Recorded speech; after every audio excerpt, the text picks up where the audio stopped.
It's me, Hadi's plan. What we're watching today is. You wake up and a sharp smell of rotten eggs hits your nostrils. You look around wildly and realize the smell isn't coming from your mom's cooking downstairs. Your mom's cooking? It's super hot, and there are giant red clouds churning in the sky. Yikes! You're on Venus! On Venus? The planet is named after the ancient Roman deity of beauty and love. But sadly, its smell doesn't correspond with its name.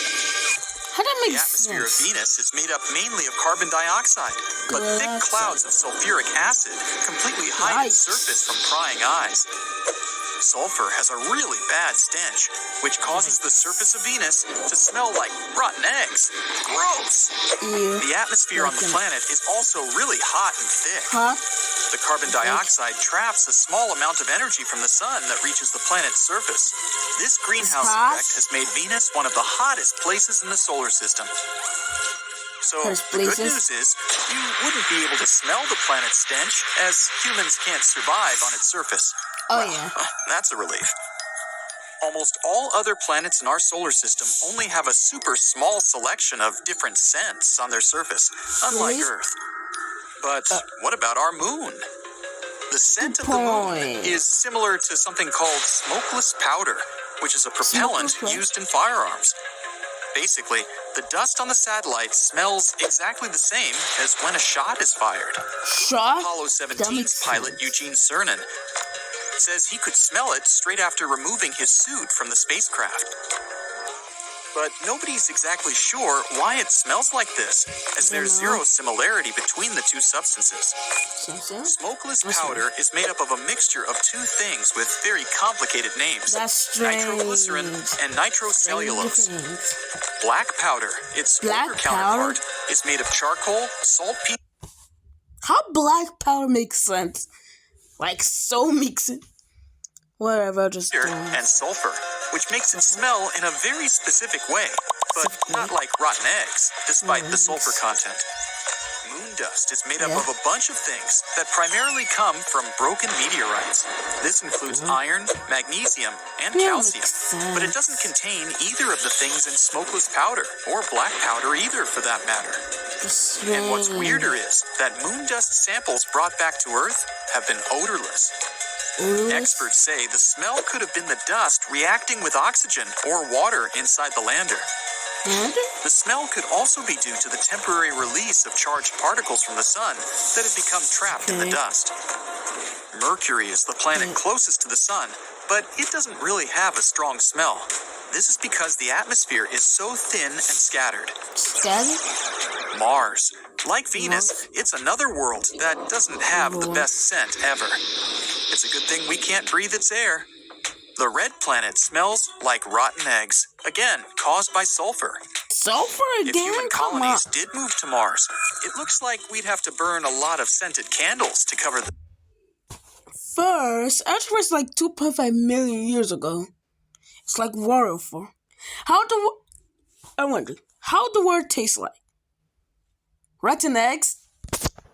I wonder. But the good news is that the sulfur quantities are pretty small, so the smell wouldn't be too overwhelming. Jupiter also has a whiff of eggs, but also smells a bit like it's been mixed with cleaning products. Cleaning products? This is because its atmosphere is a mixture of hydrogen sulfide and ammonia. But what you smell basically depends on where you are in the planet's atmosphere. Yeah. Some regions have higher concentrations of ammonia. This substance is used in a bunch of cleaning products here on Earth. So areas high in ammonia could have that strong burning stench of cleaning fluid. A lot of people also say that ammonia smells like a pair of dirty socks that haven't been washed in forever. So it's for sure best to avoid these parts of the planet. Other areas have a lot of hydrogen sulfide, and because it contains sulfur, these parts would also smell like rotten eggs. Oh, come on, Rotten scent you'd find on Jupiter is bitter almonds, or marzipan. just like the kind your grandma puts on cakes around the holidays. Holidays? This is in areas where a substance called hydrogen cyanide is most common. Strange. Jupiter is the biggest planet in our solar system. I know. It's so big that it's 2.5 times larger than all of the other planets in the solar system combined. I know. It's also the fastest spinning planet in our solar system. Next up, the ringed planet, Saturn. Its atmosphere is made up of about 96% hydrogen and 4% helium. Yes, that's the gas that makes your voice go all squeaky. Both hydrogen and helium are odorless, so Saturn probably doesn't have a strong smell. Strong smell. It does, however, contain traces of our good friend ammonia. That's the Ammonia. smelly Oh, sock come gas. on. Also, friends. Saturn's ammonia. atmosphere also has a bit of phosphine, which can Phosphine? sometimes smell like garlic or Garlic? decaying fish. Ah, So there might be a slight bad stench in the air. The thickness of Saturn's atmosphere is only 37 miles. For comparison, our atmosphere here on Earth is almost 300 miles thick. Saturn also has some of the strongest winds in our solar system. They can reach a whopping 1,118 miles per hour. One of Saturn's moons is called Titan, and it has a super odd scent. Oxen? Its atmosphere is made up of something called benzene, Benzene? which has really weird what is effects if inhaled by us humans. It can make us feel dizzy and make our ears ring. Benzene? It doesn't actually smell that bad, though. Its scent is kind of like almonds. Now it's time to take a dive into Uranus. This gas giant has gotten itself a reputation as the smelliest planet in the entire solar system. There's a lot of stinky stuff floating around on the planet, and its upper atmosphere is made up mostly of hydrogen sulfide. Yep, that's the molecule that makes rotten eggs smell so nasty. But the temperatures are so severe on Uranus that you'd pass away even before you've had a chance to smell anything. Uranus's atmosphere is a staggering negative 392 degrees Fahrenheit. Oh, yeah. The final planet in our solar system is Neptune, and it's just as cold as Uranus, at negative 373 degrees Fahrenheit.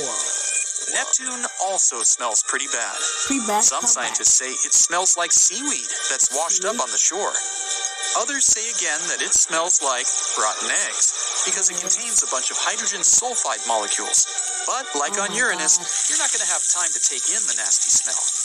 As the most distant planet from our sun, it's dark, freezing cold, and has supersonic winds. Sonic winds? No one would be able to survive when faced with one of the icy hurricanes, which are constantly raging on the planet. Yikes. Neptune is the only planet in our solar system that's not visible to the unaided eye.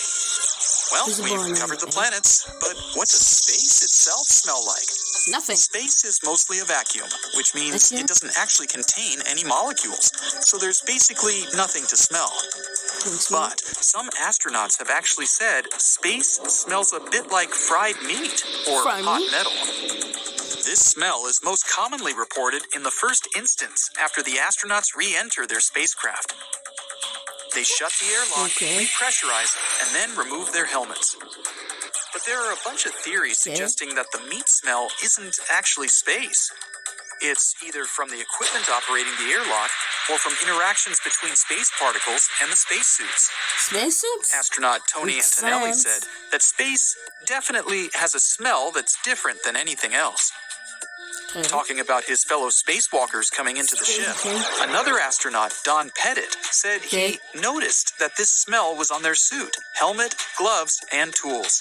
Tools? One thing we definitely know that has a smell, though, is comets. If you could inhale a big whiff of a comet, it's likely going to make you feel lightheaded and maybe even sick.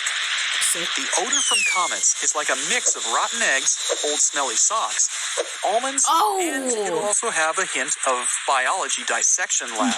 I'm going to puke. On the bright side, though, the presence of hydrogen sulfide and sulfur dioxide in the scent would block your sense of smell after the first sniff. So at least the stench wouldn't linger. But the bad news? Nearly all the ingredients that make up a comet's smell are toxic. Toxic? So you're probably going to want to avoid coming into contact. That's sad. Der einzig logische Grund, warum du noch nicht mit mir... I have to. Astronauts returning from the moon claimed that moon dust, the gray sand-like dust covering much of the satellite surface, smelled and tasted, yes, they actually tasted it, like gunpowder. But the stuff moon dust is made of is nothing like gunpowder. About half of its How do you taste gunpowder? How? The people want to die? composition is silicon dioxide glass from impacts with meteorites. They hit the surface of the moon at incredible speeds. Whoa! The high temperature makes the topsoil fuse into glass, and the impact shatters it right afterwards, creating the gray and clingy dust. The rest of moon dust ingredients are minerals such as iron, calcium, and magnesium, while old-fashioned gunpowder consists mainly of saltpeter, charcoal, and sulfur. In other words, moon dust shouldn't smell like gunpowder, but it does. Besides, when astronauts brought samples of it back to Earth, there was no smell left at all. One explanation could be that the moon is similar, in a way, to Earth's sand deserts, like the Sahara. It's extremely dry and arid. When you sniff the air in a desert, you don't smell anything. But if you get caught in the rain there, the moisture will raise all kinds of odors from the ground that were previously trapped in the dry sand. Yikes. With moon dust, it might be similar. Well, on the surface of the moon, it doesn't smell at all. Not that the astronauts could sniff at it wearing their spacesuits, though. But when brought back inside the landing module, the dust came into contact with moisture in the air and started emitting its strange odor. Another reason for this could be a reaction of moon dust to the solar wind. Ionized particles from the sun hit the bare surface of the moon and stay there. There's no thick atmosphere to protect it from those ions, so they travel freely right to the ground. They're very lightweight, so they can fly off and sort of evaporate from the slightest of nudges. And when astronauts took the moon... How light? More like a fair... Better? More lighter house or the more lighter... I'm confused. samples to the landing module. Those particles could have started moving around and giving off the specific smell. This might also explain why the samples didn't keep their odor when brought back to Earth. Since the particles are so light, they might have flown off the samples already in the landing module. And when they were placed in airtight containers, there were little or no ions left on them. Another explanation is that those airtight containers weren't so airtight after all. Moon dust is basically very small crystals with extremely sharp edges. They unexpectedly made tiny cuts in the seals, letting in air and moisture. And it's like diamond? Shine like a diamond. So the ionized particles leaked out of the containers. Scientists believe they should study moon dust on the surface of the moon itself to find out everything about its properties. Now, there are hundreds of thousands of craters on the surface of the moon made by falling asteroids, but one of them drew a lot of attention. It turned out to not be just an impact crater, but a tube looking most like an entrance to a cave system. Scientists found a specific echo pattern that suggested there was a hollow area beneath. They discovered more echo patterns at a couple of places near the hole, so there could be more lunar tubes there. But in this big tube, you could place an entire football field. Researchers believe there could be an entire geological wonderland under the surface. It could be a good shelter for astronauts landing on the moon, or even be a harbor for a lunar colony. No one ever managed to stay on the moon for more than 3 days because of the conditions on the satellite. Wide range of temperatures, low atmosphere, no magnetic field would protect life. We have to go to live on a moon, because technically moon have life. It's no rules. What happened? Our moon get life and have a deck atmosphere. What happened? It's still a moon to do his job and take life. And that facts even more bigger. And how is the continents? Continents have to be like maybe like more small, like Africa. Hey, Africa's like more like half the size. I don't know. Okay, I don't know. Okay. On the surface from things like radiation or solar wind. Astronauts wear spacesuits. They can't protect them over long periods of time, but a lava tube could. When a lava flow cools, it gets a hard crust, which later thickens and creates a roof over that same lava. It continues to flow, but when it stops, the channel can drain, and that's how an empty tube appears. Our planet also has lava tubes, but they're not as big as the one found on the moon. Back in 1178, I wasn't around then, at least 5 people in England claimed they had seen the moon split into 2 from its upper tip. It was in the shape of a crescent at the time of the event. When the crack widened, fire started blazing from it, which the single monk who chronicled it described it as a flaming torch spraying up, spewing out fire, hot coals. How that makes sense? Because I barely see a line in the moon. How that makes sense? How to see like on the eyes? How to see the naked eyes? It had to be like least nighttime makes sense. Sparks. Then the moon started shifting around and pulsating, but soon stopped and turned a slightly darker shade. The event didn't receive much attention from scientists, though, until the second half of the 20th century. Researchers studied the chronicle and figured out there was a huge 14-mile-wide crater on the surface of the moon at about the spot described in the book. Only a very large asteroid could have left such a scar on the satellite's face. And when they investigated it more closely, they found out it was pretty recent by astronomical standards. In fact, it really could have appeared about 800 years ago. But in that case, millions of fragments from the asteroid and the moon would have hit the Earth as well. And then people would have seen an incredible meteor shower. It would have been very bright, and the memories of it would have definitely been in the archives. The memories but that didn't the happen. changes. In addition, many scientists argue that the crater isn't as young as it might seem. The most popular and justified theory is that it's about maybe like 2. I want to guess 2.5 million years ago. 1 billion years ago. That'd be long. Because that barely reveals work. Maybe 1 billion years. I don't care. Just say the carbs. I don't care. I have no. 1 to 10 million years old. If it had appeared as recently as 800 years ago, parts of the surface of the moon in and around the crater would still have been warm from the impact. The most likely explanation of what really happened back in 1178 is that observers were extremely lucky to see an asteroid falling towards the Earth and burning in our planet's atmosphere. The spectacle would have been incredible, and seen from a proper angle, the burst of the asteroid could have really looked like it was the moon exploding. That would explain why there were so few witnesses of the phenomenon. The right spot to see the show, as they did, was only a couple of miles wide. As for real events on the moon, water and oxygen were unexpectedly discovered on it not long ago.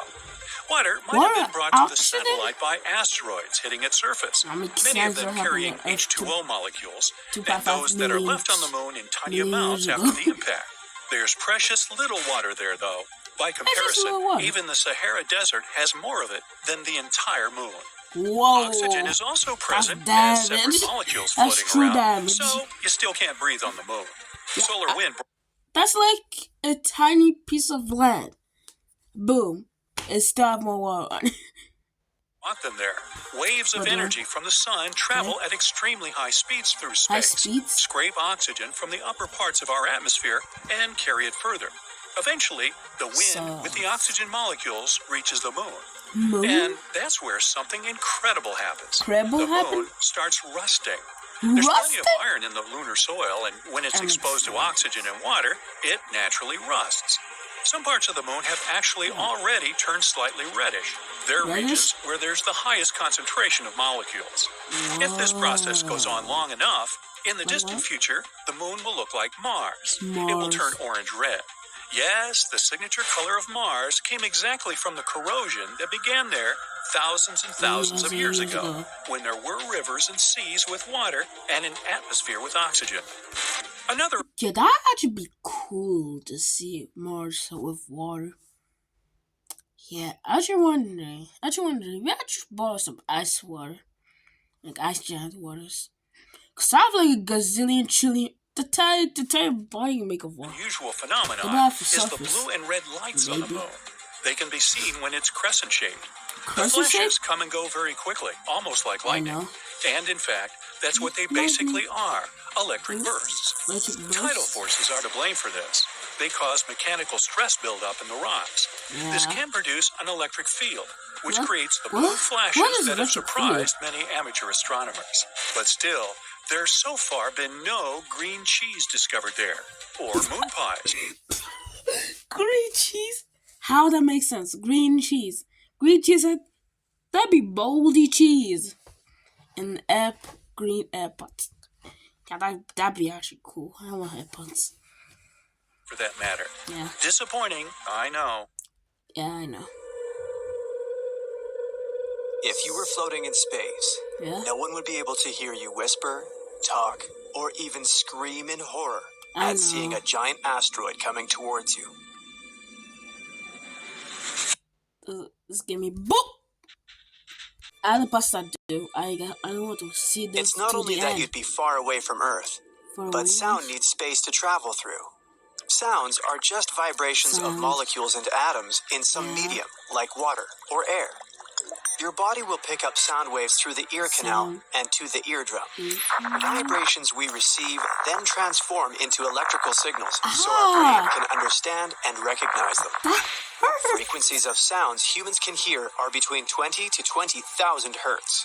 20,000 Sound hertz? travels 4 I times think faster it in was water 20 because million. molecules are closer together than in air. That'd be Naturally, painful. it travels faster through Oh. steel than both water and air. The loudest It natural hurts sound on for our me. planet is one made by an erupting volcano. Guys, Not that 100% certain, hurts. but scientists That believe the bleeds. eruption of Krakatoa in 1983 was 1983? probably the loudest sound humankind ever had the chance to hear. It exploded with enormous force, destroyed its How island, much? and released 20 million tons of sulfur into the atmosphere. Whoa. People even heard it 3,000 miles away. It would be 3,000 like someone miles producing a away. sound in New York Absolutely. and people hearing it all the way in Ireland. Island? Whoa.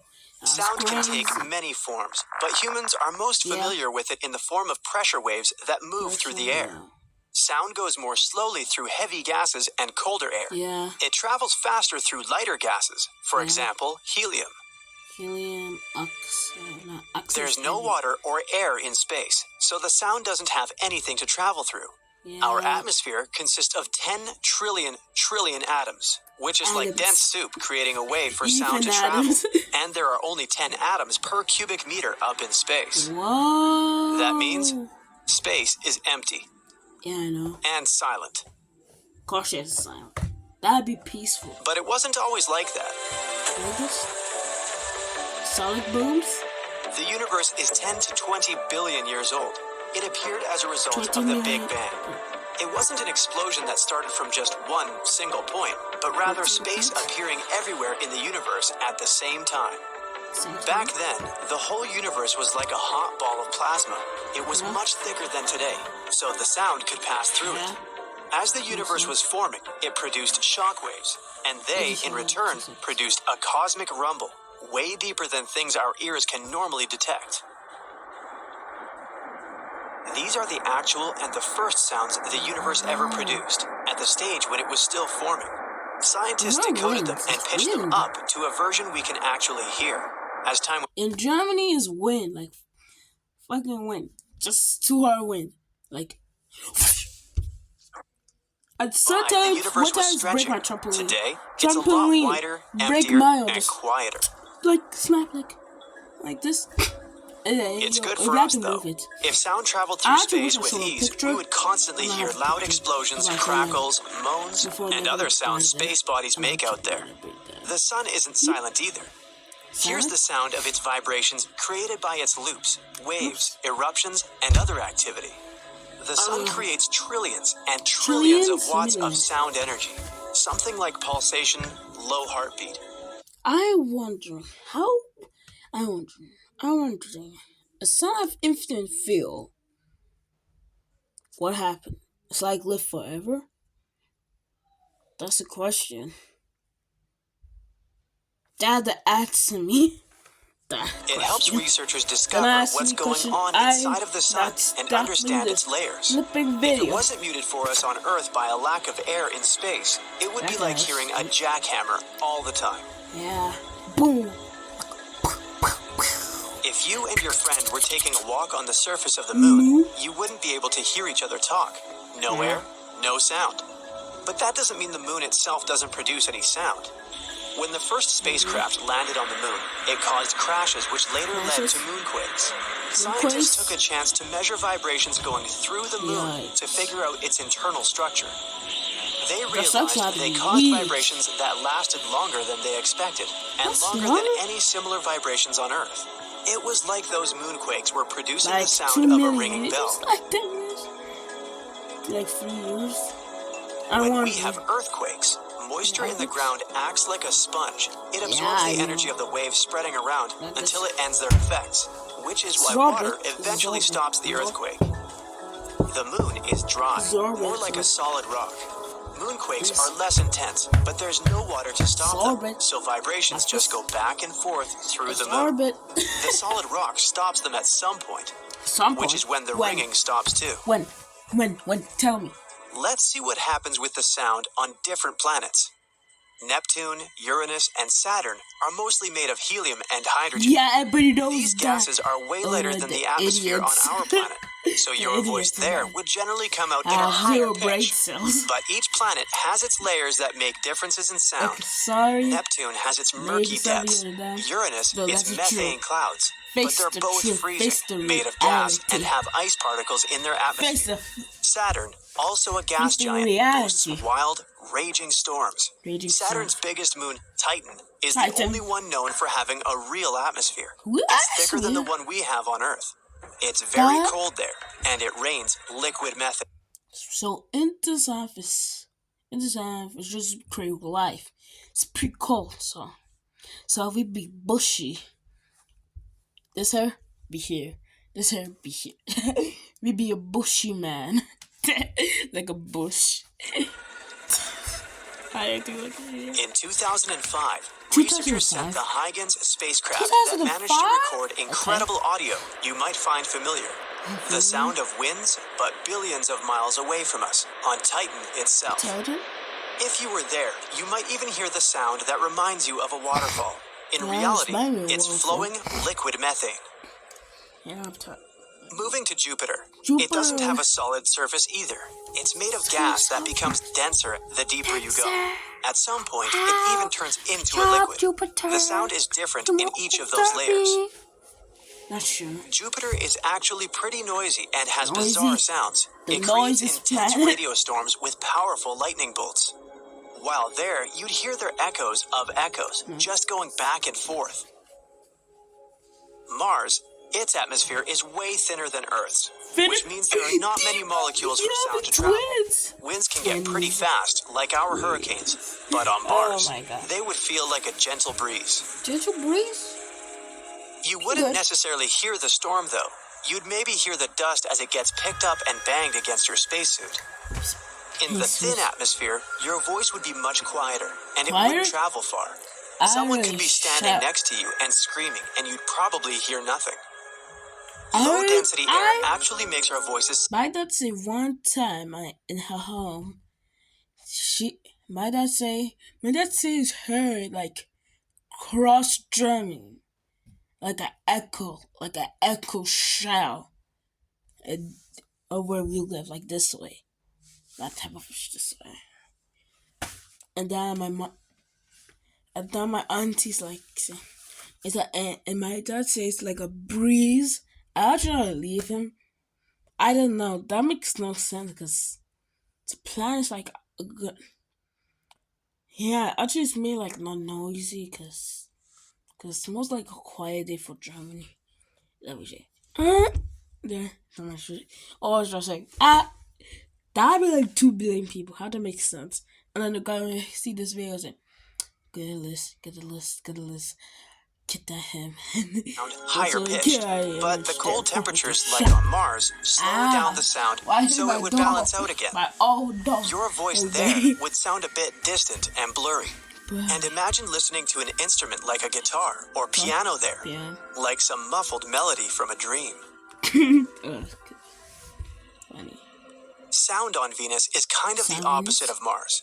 Venus has a dense atmosphere, much denser than ours, something between water and air. Water, There, air. you'd hear sounds like when you're underwater. Underwater? The environment is a bit different with 900 degrees Fahrenheit and 100 tons of atmospheric pressure. I actually want But to let's say you sleep have a on magical Mars, spacesuit like that 2 protects hours. you from getting crushed or I just scorched. like hibernation. While on Venus, you'd hear thunder. Sleep on 40 there, years like, ago, a spacecraft I hit the successfully landed bottom, on its surface I'll and wake managed to up, go like, almost an hour I before it did shut over down. water. It picked up these amazing That's sounds of what- strong winds. Something like TV. If you started talking on Venus, your voice would first hit the lower pitch because of the dense atmosphere. But it would then sound higher because hot air increases the speed of sound. It would be kind of distorted and muffled together with the sounds of thunder around you. Mercury is a rocky body with no atmosphere, so standing on its surface and talking would be like trying to talk while floating in space. Useless. Those are almost vacuum conditions, which would make you think Mercury has no sounds at all. Still, you can hear them, though not in the air. The rocks. Put your ear against the ground. Maybe a Mercury quake is coming. The universe is a place connected by light. Light can go anywhere from any spot in space, but not the sound. So not only do we have a planet that supports life, but offers a wide palette of sounds. Even without us, it wouldn't be a quiet spot. A light breeze gently caressing treetops, earthquakes, volcanoes, deserts. The ocean with its waves on the surface and scary sounds deep below. Up there, it's a quiet mystery. But down here, it's true magic. So keep watching my video, like and subscribe and follow this dude.